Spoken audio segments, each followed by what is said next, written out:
So, ang goal lang na account na to is tumanggap ng pera. Para alam nyo kung hanggang saan lang kayo pwedeng gumastos. Kasi yung iba parang very sensitive kapag pinag-uusapan yung money. Tunan ko rin talaga yun sa relationship namin ni Kat na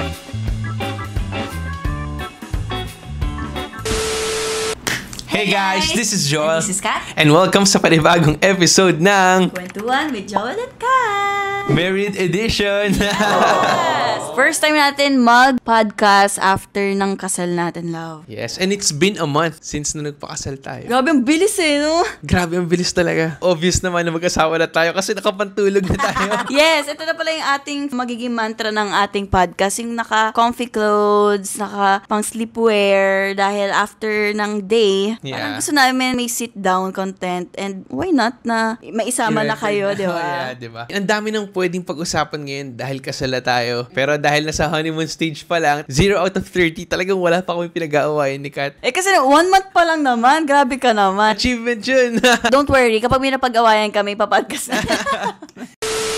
So, isa-isayin natin to para hindi rin jumble. Kanina nag-research kami ni Kat kung ano yung maganda pag-usapan dito sa podcast natin dahil gusto namin siya talagang ituloy-tuloy. One thing na talagang tumatak sa isip namin na nagustuhan din na audience natin, na pinopost natin ito sa social media, sa podcast natin, kapag usapang pera. Ayan, matik may views kasi ang daming usapin about sa pera, di ba? And maganda rin naman na nakikita mo yung mga tao na interested sila pag-usapan yung pera kasi mostly hindi talaga na pag-uusapan yan at yan yung number one cause ng away ng kahit mag-boyfriend, pamilya, or whatsoever. Lalo na mag-asawa. Ay, oo. Kaya today, guys, ayan ang pag-uusapan natin. Yeah, and it's good na ngayon sa generation ngayon, nagiging open na sa topic ng money. Tama, tama. Kasi very sensitive yan before Pero ang money is something na very, very important na dapat may structure or something na dapat aware tayo. Oo, at dapat pag-usapan talaga. Yeah, kaya ayun, ang pag-uusapan natin ngayon, kung ano yung mga difference na nangyari from single to married, kung paano na namin minamanage yung finances namin, kung paano kami nagde-decide kung bibilhin ba namin or hindi. Ayan yung pag-uusapan natin. Yes. Very, very exciting to.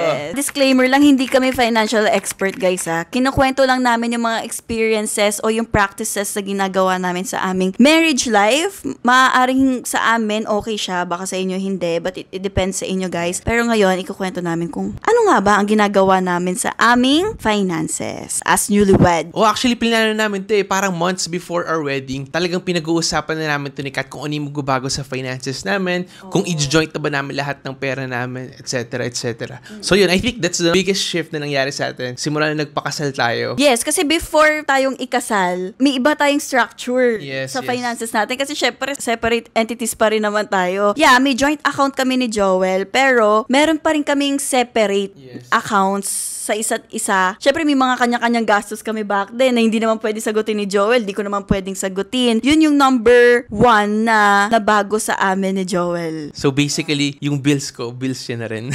Parang yes, legit na mag-isa kayo. Kung anong utang niya, utang mo din. Pero, binackground check ko si Joel. Ano bang utang? Pero yun, sabi rin naman yun talaga nung kasal na, diba? As one na talaga kayo sa lahat. And I think mas healthy this way. Kaya yun, biggest shift na nangyari sa amin, lahat ng mga savings account namin. Dami namin kasing savings account yan. Dami naming mga account sa bangko. Na ngayon, nag-decide na kami, mag-joint na kami sa lahat-lahat. Even sa savings, even sa expenses, even sa income namin, joint na, together na. Emergency, savings, pang-investment, pang-expenses, lahat yan, iisang account lang. Kumbaga, parang 50-50 kami sa lahat. Kasi nga, lahat ng income niya, income ko, sa isang basket na lang. Actually, magandang i-discuss yan na baka pwede nyo i-apply sa soon-to-be-wed or sa mga mag-asawa na. So, ang ginawa namin, nag-create kami 4 na savings account. So, nag-open kami ni Kat ng mga joint account. Yung first account is yung tinatawag namin na money-in account. So, ibig sabihin, lahat ng income, passive, active, yung mga sahod, etc., dito papasok. Swerte ko naman. Hindi yan. So, yung pera ko, pera niya, sa business, sa content, dito pumapasok sa one account. So, ang goal lang na account na to is tumanggap ng pera. Dahil itong account na to, yung magdi-distribute ng pera sa 3 different accounts pa namin. Yes. Ang pangalawa is yung money out account yan. Yes, kung nasaan yung bills, mortgage namin, yung daily expenses namin dito sa house. Technically, living expenses namin. So, etong money in account, magbibigay lang siya ng budget namin for the living expense account namin. Yes, guys, may budget kami. Nag-set kami ni Joel before kami ikasal ano yung amount na saan lang tayo may limit, kumbaga, sa paggastos every month. Mahalaga yung may budget kayo na inailalagay lang dun sa expenses account para alam nyo kung hanggang saan lang kayo pwedeng gumastos. Ang goal namin dito sa expenses account, hindi maubos yung budget namin na yun. Mas maganda sa amin kung may matira. Pero kung sumakto man doon sa budget namin, okay lang naman din. Di ba yung nabagay ko na rin to, yung 50% principle na ginagawa ko before nung single pa lang ako. So, ang goal ko, sa 100%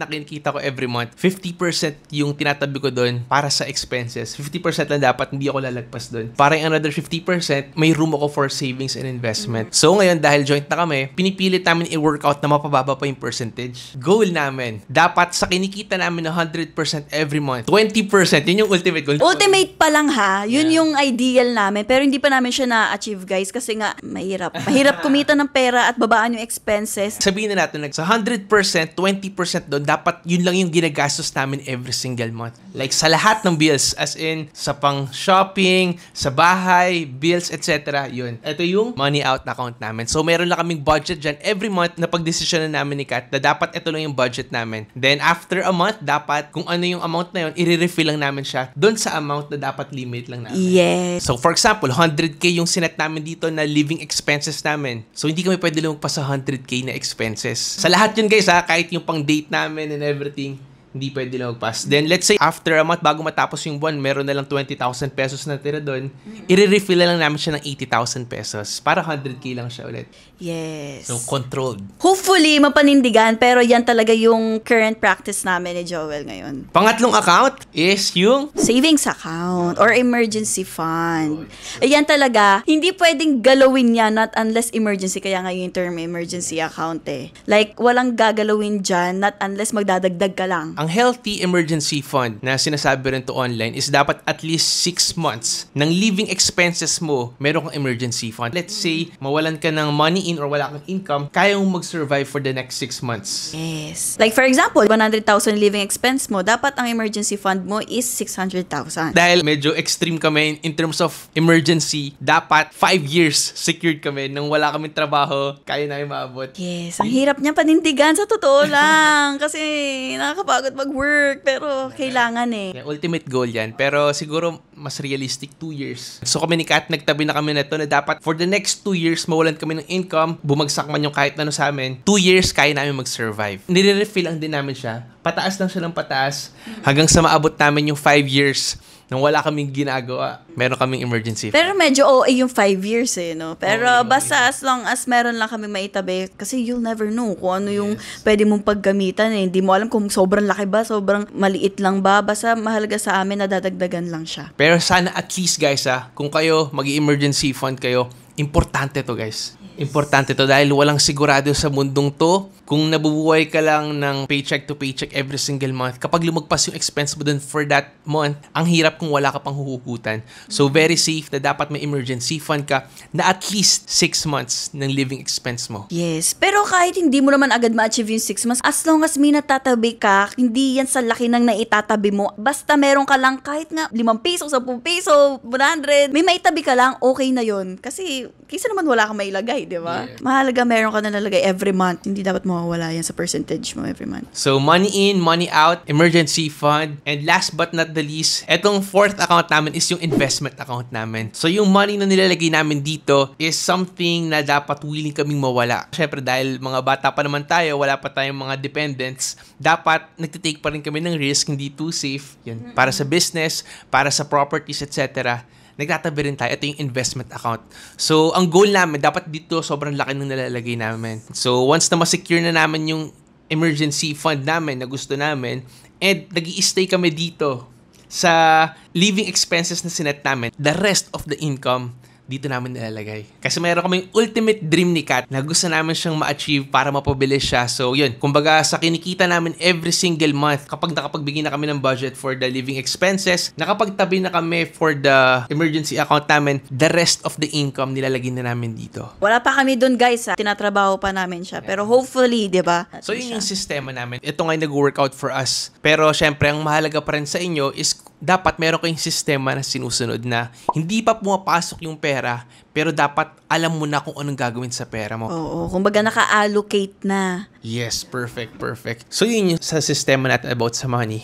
Yes, pero ang tanong dyan, sino nag-handle ng finances nyo? Lalo na aswang na kayo, di ba? Sino nga ba, love? Ayun, sa ngayon, ako yung naka-assign. Yes, pinag-usapan din namin yan, guys. Well, ako kasi, knowing, ang tagal ko na rin nagmamanage ng pera ko din naman. Hindi ako sanay na syempre may nakakailam sa pera ko. Pero siguro ganun talaga pag nagpapakasal ka, syempre aswang na kayo, kailangan talaga somehow may mag-lead eh. Kailangan yun, hindi pwedeng kayong dalawa. Kailangan may isa lang na mag-lead para hindi ka na rin nakikigulo, di ba? Dahil si Joel naman, alam ko naman very masinop sa pera. Wow. Tsaka, siya din naman nagturo sa akin kung paano mag-manage ng aking pera. Kaya sabi ko, love, sige, ikaw na yan. Hindi na namin siya pinagtalunan. Yung iba kasi na pagtatalunan yan. Yeah, pero for trial pa lang naman to. Let's say na kapag di nag-workout na ako, pwede naman ipasa yung trono kay Kat. Kasi pareho naman kaming somehow responsible sa money. Especially ngayon na mag-asawa na kami, na feel ko rin talaga na for every purchase, every decision na gagawin namin, kailangan i-consult ko talaga si Kat. Oo, yung pala yung pangalawang changes sa atin. Oo, diba? lahat ipapaalam mo na, totoo yan, nakakatawa.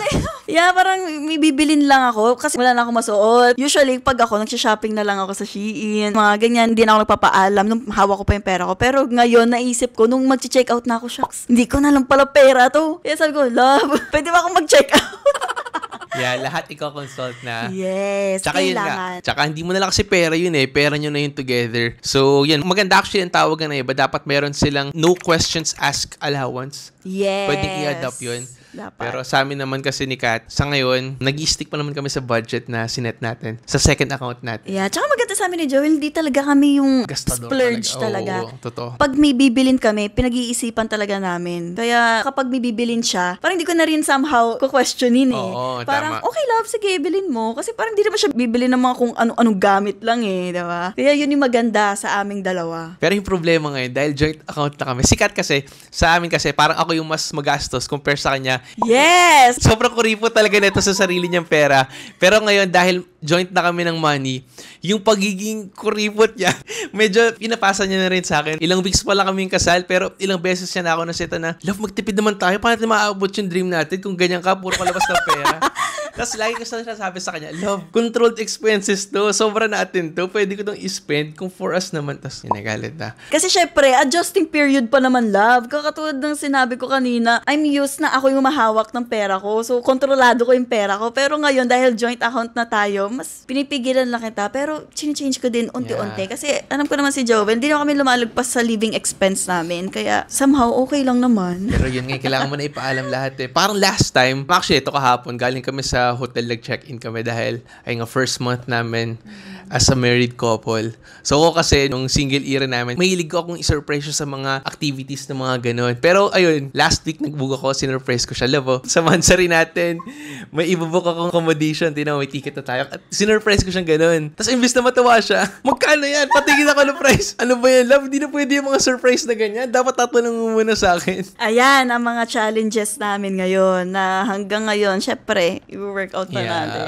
Napacify naman ako ni Joel doon. Ito naman, naging happy naman na ako after. Happy naman siya. Pero may ilang debate yan pa. Another good advice na pwede kong ibigay, yun na ina-apply din namin ni Kat na sa lahat ng decision, especially kung mga big financial decision yan, it takes 2 yes para gawin mo yung isang bagay. Tama naman. Yun, kapag yes ako, no siya, no yun automatic. Pag yes siya, no ako, no yun automatic. Kailangan dalawa kami mag-agree in order for us to do something. Dahil partners na kami, di ba? Yes. So, ngayon, ang nangyayari sa amin ni Joel, parang dun sa living expense namin, meron na lang kaming debit card na nakalink doon. So, may tig-isa kaming card. Kung may bibilin ako, may bibilin siya. Sa isang account lang na dededuct yun. Even yung mga credit cards namin, yun na yung magbabayad doon. So, yun na yung kinagandahan sa amin. So, literal na expenses niya, expenses ko. Oh.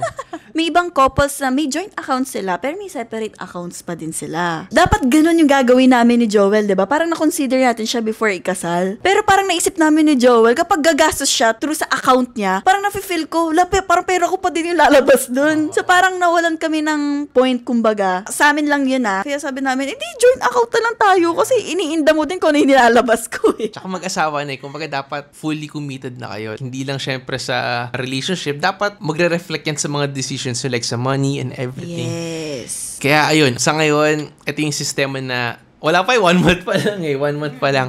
Pero so far, so good. I really trust naman si Kat na very responsible siya sa kanyang pera. And ako, wino-workout ka rin na maging good leader kasi nga ako inatasan talaga niya na mag-handle ng money namin. Pero kasi kahit 1 month lang natin to, kasi napapractice na natin siya before sa joint account natin eh.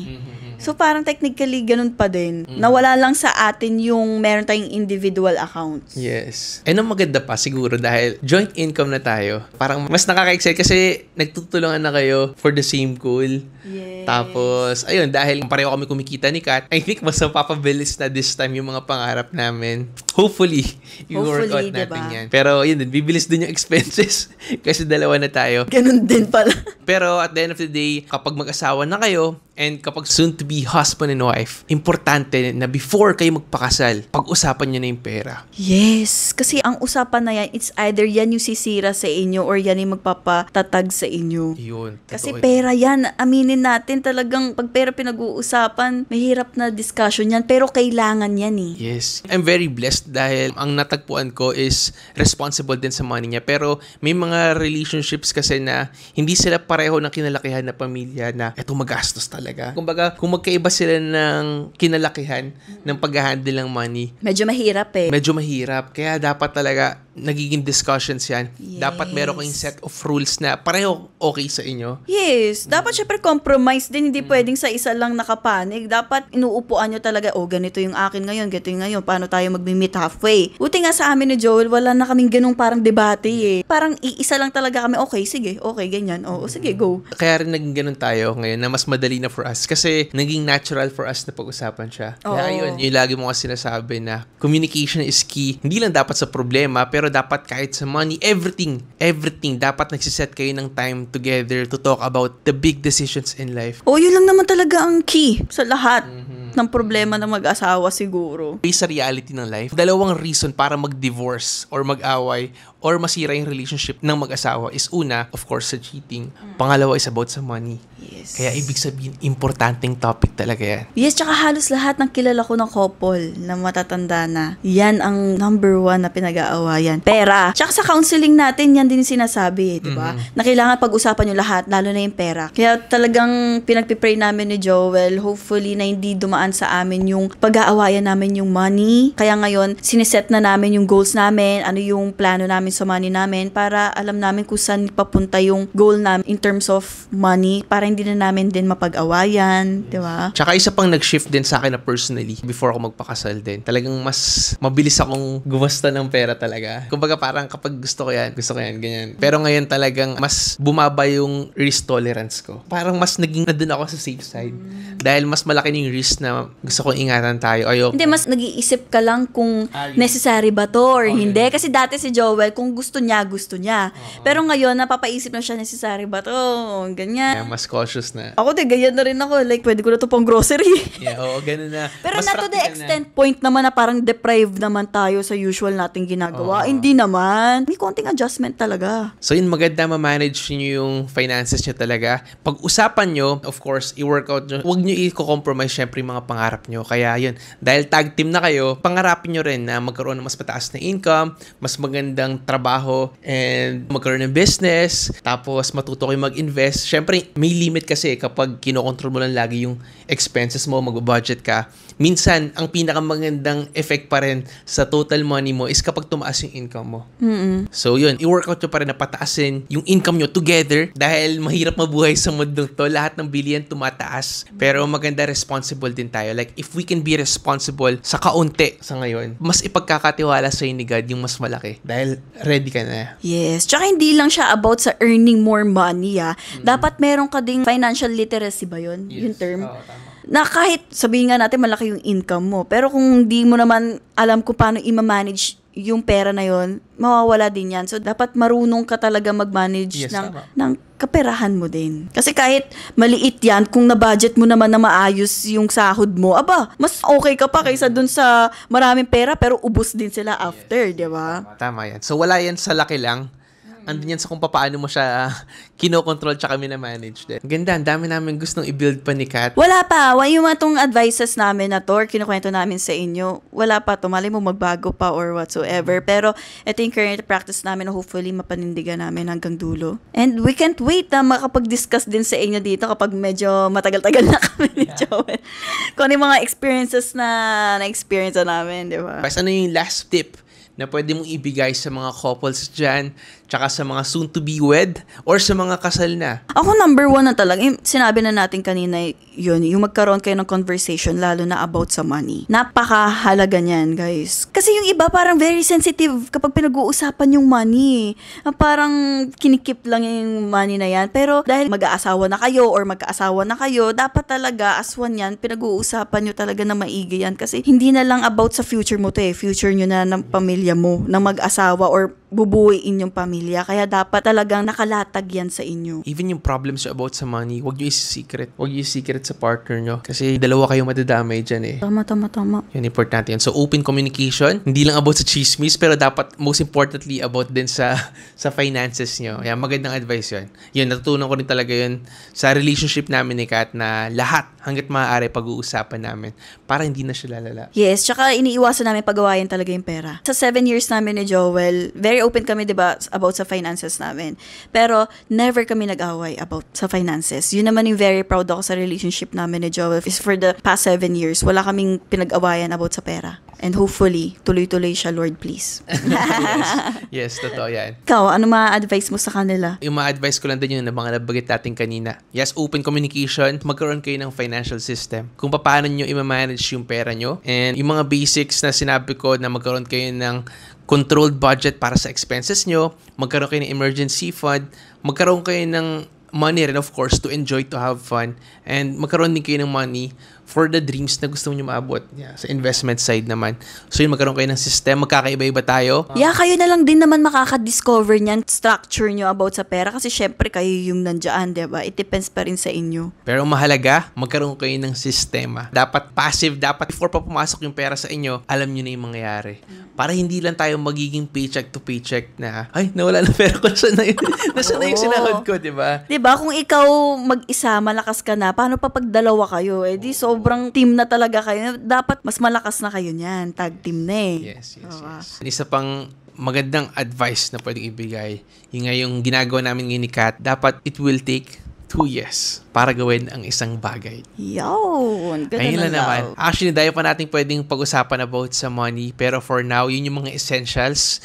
Yun yung nag-workout sa amin ni Kat for the past 7 years ng relationship namin. Na yun nga, nabagit nga ni Kat na, never pala kami nag-away about sa money kasi very open kami dito. Very responsible kami separately about sa money namin. Kaya ngayon, na-joint na kami. Talagang we're hoping and we're expecting na stronger na kami dahil pareho na kami magkocontrol ng kaperahan namin. Actually, ang dami pang pag-uusapan. Ngayon nga, ang dami ko naiisip Yeah. Ang dami ko naiisip. Like, dito ba sa pera nyo, paano yung mag-share sa family nyo pa? Paano yung travels nyo? Yes, diba? yes. Ang dami pa. Oo nga pa, tama yan. Actually, paano kapag may humingi ng support sa family side mo, sa family side ko, kung joint account ako, hanggang saang extent yung help na ibibigay nyo. Yung mga bagay na ganyan, no? Oo, pero ngayon dahil lang pinag-uusapan lang natin kung paano natin na ma-manage yung pera, yun lang muna. Kasi kung kinuwento namin to ngayon, guys, hindi tayo matatapos dito. So, sa next podcast na natin yan, let us know kung ano yung mga gusto nyong pag-usapan pa, lalo na ngayon na sa married life na kami ni Joel, kung ano yung mga experiences na pwede namin ma-share. Kala mo talaga, 10 years na kinasal, di ba? So, yeah, yun lang naman, guys. Yeah, thank you so much and hopefully may natutunan kayo kahit papaano. And ayun, maraming salamat sa patuloy na sumusuporta sa amin. Maraming salamat if natapos nyo itong episode na to. And sana sa mga susunod na episode, makasama pa rin namin kayo. Thank you for listening. See you on our next episode.